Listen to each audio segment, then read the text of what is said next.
opening prayer. Eternal God, you are our rock. You are the firm foundation for everything we build. You give gifts to your people for the good of the church. You equip and train your people to carry out the good works you have prepared for us in advance. As we meet today, we ask that you would provide wisdom, guidance, and direction. Remind us that you are our loving ally, you are our fortress, you are our tower of strength, and you are our rescuer. Everything we need is found in you, through Jesus Christ our Lord. Amen. Stand for opening hymn this morning, number 67, O God, our help in ages past. So let's stand together as we sing our opening hymn, number 67.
Dear Father, we praise you for your good character.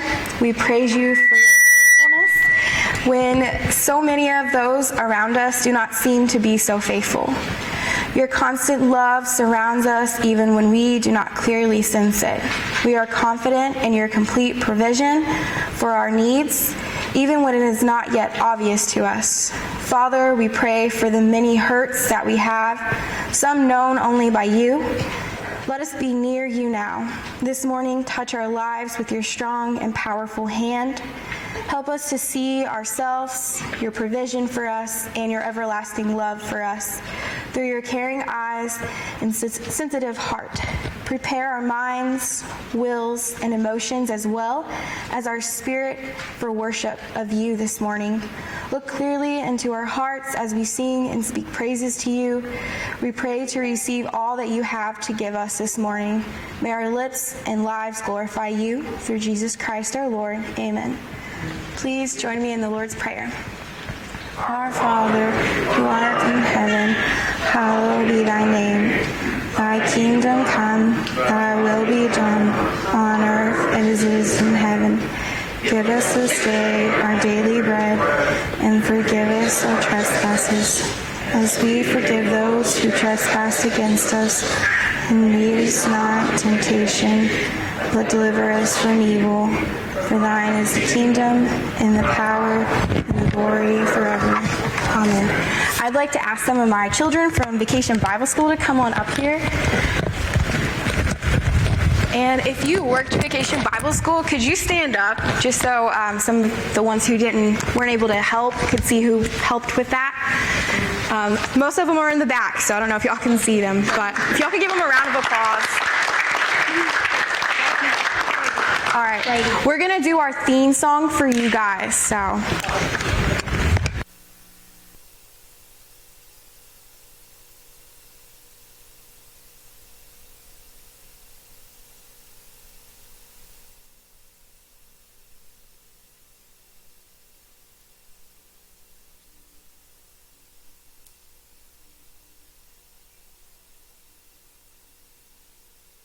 Jesus came and walked among us, that we can walk with Him.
you, Kristen and Cody. That was wonderful.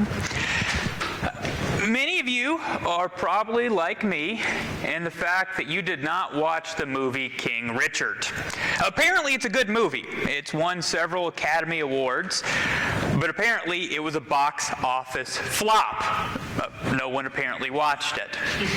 But even without watching it, I know a little bit of the story, because it's the story of Richard Williams, the father of the more famous Venus and Serena Williams, the tennis players.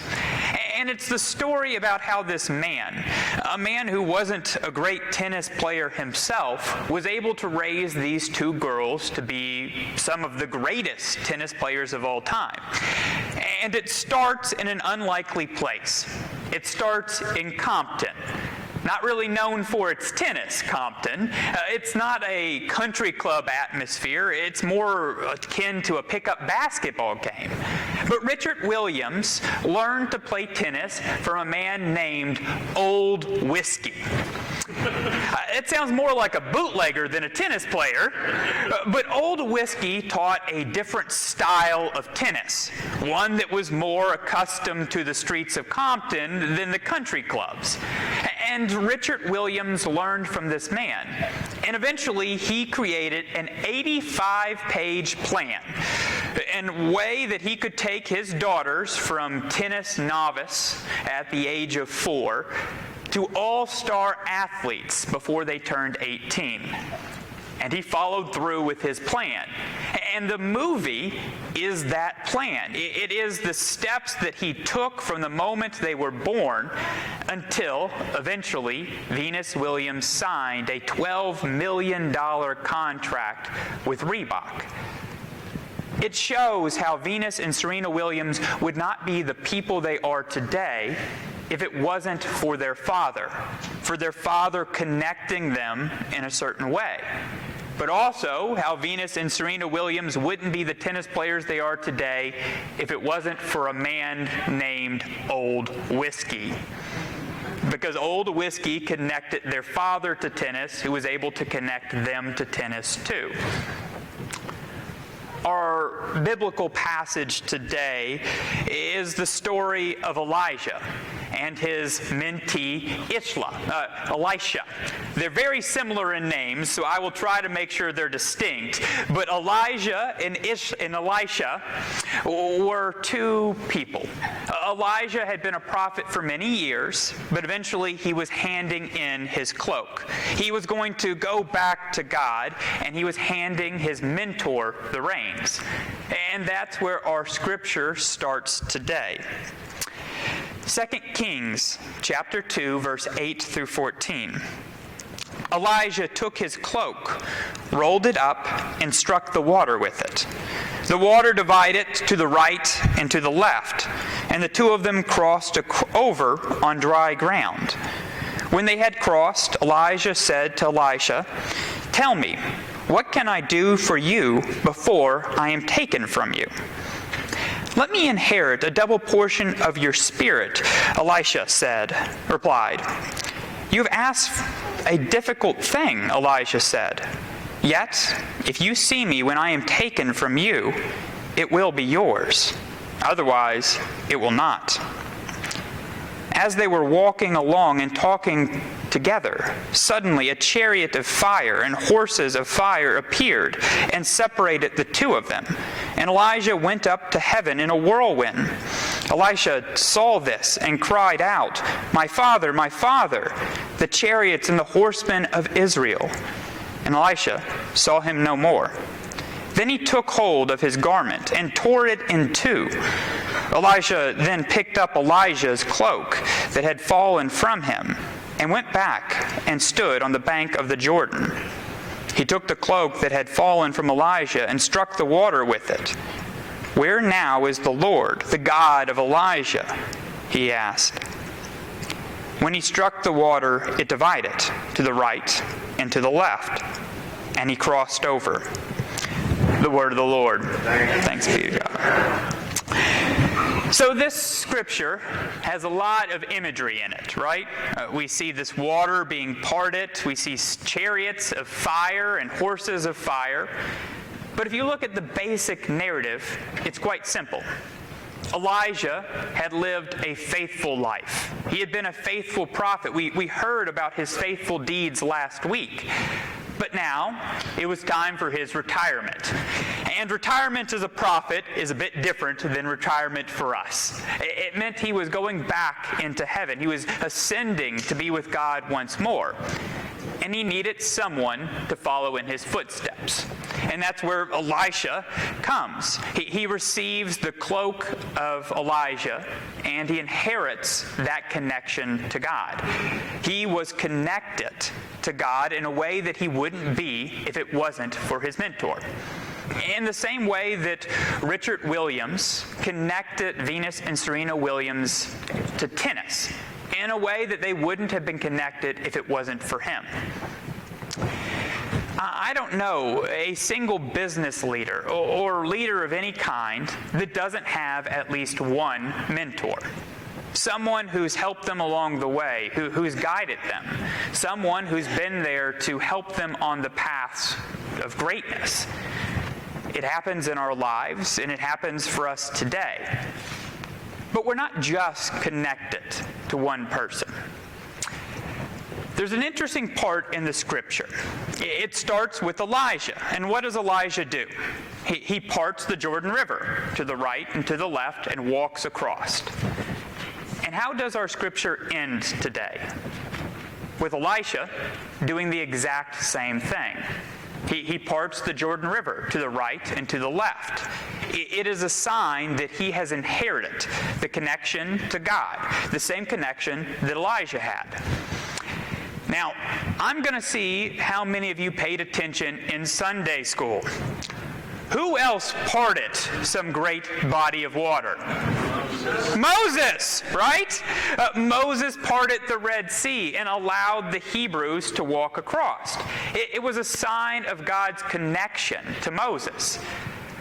Now, I'm really going to see who was paying attention in Sunday school. Who else parted a body of water? Joshua. Joshua parted the Jordan River. When Moses left, Joshua inherited the connection to God. It allowed him to part the Jordan River and allow the Hebrews to walk across on dry land. The very same thing that Elijah and Elisha did. Elijah's connection to God comes from a connection he had to Joshua, who in turn was connected to Moses. Each one came in a line. How many of us remember our Sunday school teacher? No. Yes, Sunday school teachers play a role in our lives. How many of us remember our Sunday school teacher's Sunday school teacher? No? No one? Your Sunday school teacher played a role in your life without you even knowing it. You are connected to them in the same way you are connected to that person you feel connected to. It's a line that continues on in the same way that old whiskey was connected to Venus and Serena Williams.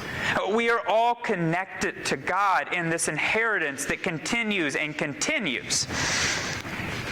But you might ask, well, we see these parting of the water stories in the Old Testament, but where are they in the New? Because you're correct. Jesus never parts the water in the New Testament. But he does something quite similar. Jesus walks on top of water, right?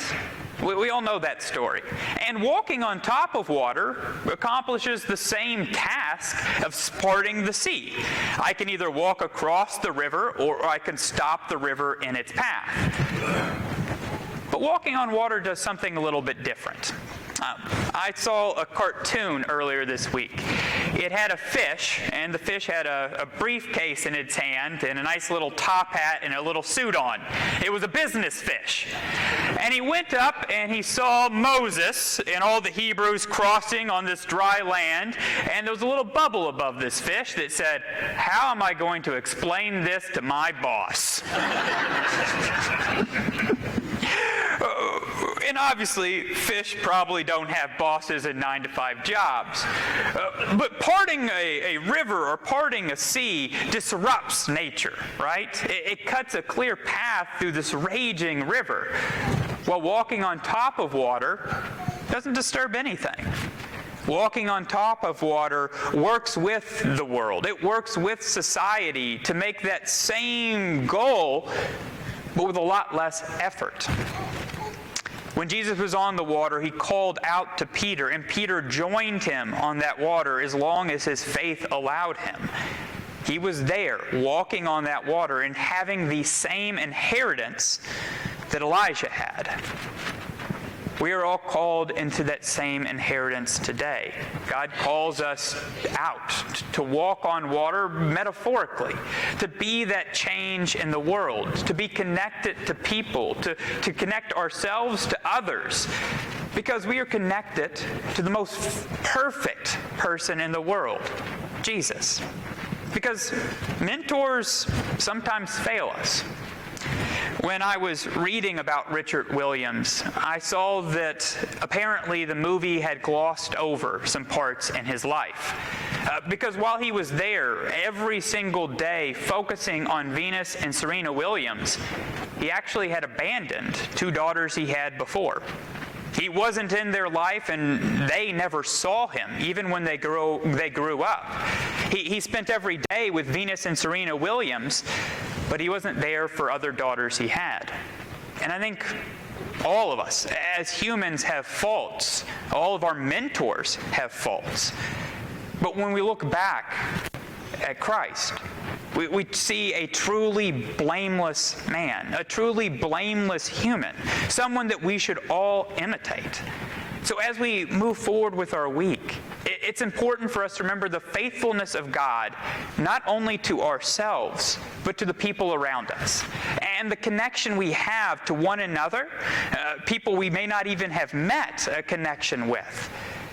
But how all of those connections eventually lead back to one inheritance.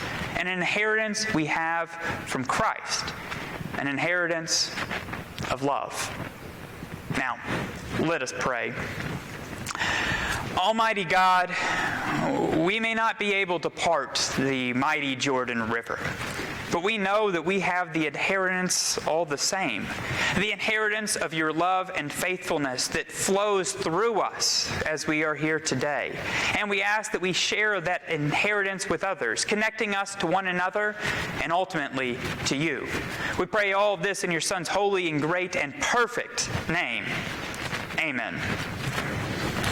Stand together as we sing hymn 403, In Remembrance of Me. Let us stand together as we sing hymn 403.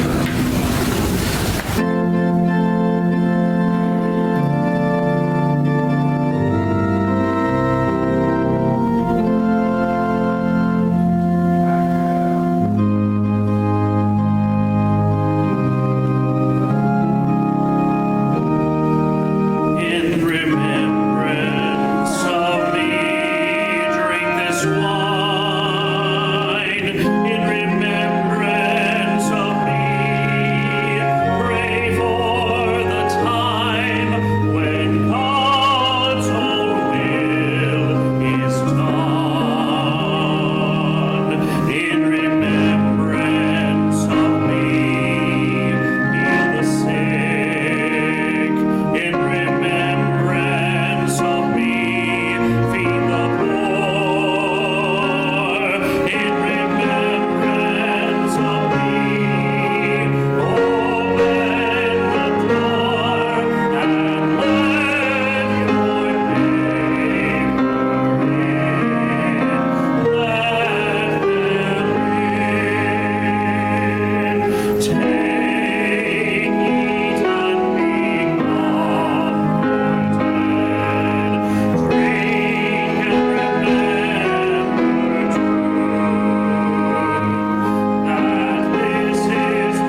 enjoy reading. And I know many people don't, but I enjoy it. And I had a friend who enjoyed reading even more than I do. He had bookshelves of books that he had went through. He had an entire series of books that felt a shelf that was this wide. These books were this thick, and there was 12 of them. And I asked him, do you remember reading all of those books? And he said, yes. So I pointed at one. And I said, well, what happened in this book? And he told me every detail of what happened. So I pointed to another. And I said, well, what happened in this book? And he told me every detail. And then I pointed to the Bible on his bookshelf. I said, what happened in this book? He didn't have quite as many details about it. I think the Bible as a book has a lot going on. There's a lot of stories and narratives in the Bible, and it's often hard for us to grasp. But at the heart of it all is a table of love and acceptance, a table that connects us to one another and to Christ. So I would challenge you to pick up your Bible a little bit more often than maybe you have in the past, but to remember at its heart, it is a connection we have with Christ, a connection that we celebrate at this table. So let us join around this table once more, as Christ did so many years ago. For in the night that Jesus was betrayed, he took a loaf of bread, and having blessed it, he broke it, and gave it to his disciples, saying, take, eat, this is my body, broken for you. Do this in remembrance of me. And in like manner, after supper, he took the cup. Having blessed it, he poured it and gave it to his disciples, saying, take, drink of this, all of you. This is the cup of the new covenant of my blood, given to you for the forgiveness of sin. Do this as often as you drink of it in remembrance of me. Let us pray. Almighty God, you are the God of eternal grace and everlasting love.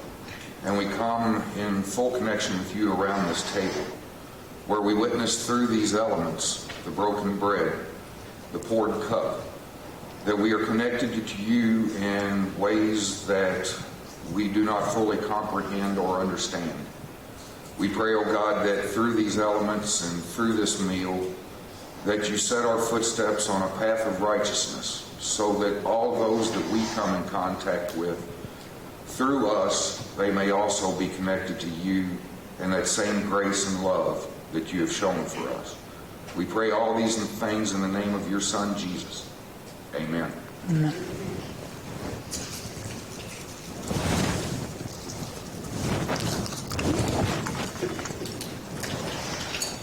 And Jesus said, do remembrance of me.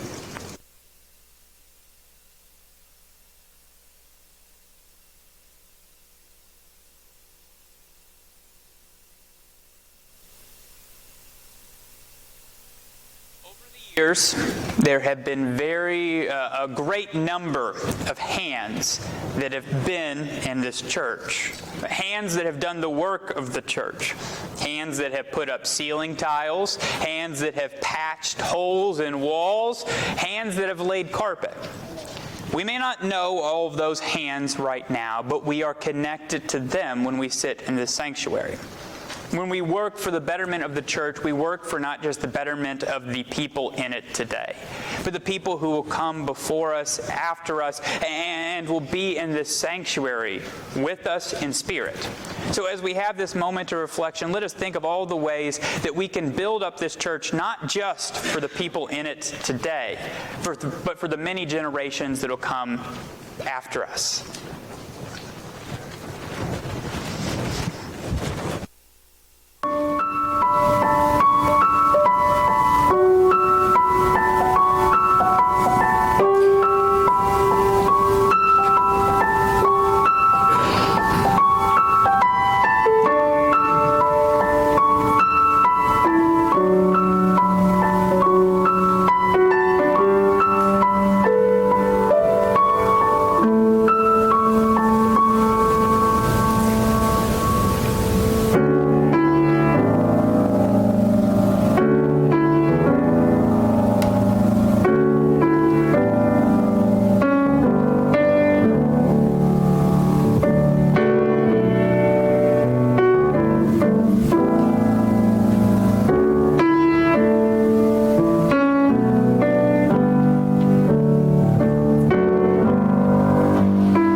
you've been worshiping with us for a while and you feel that connection to God and to one another in this church, then I invite you to come forward as we sing our hymn of response. Let's stand and sing hymn 612, Oh Jesus, I Have Promised. Let's stand as we sing hymn 600.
us today, and now let us close in prayer.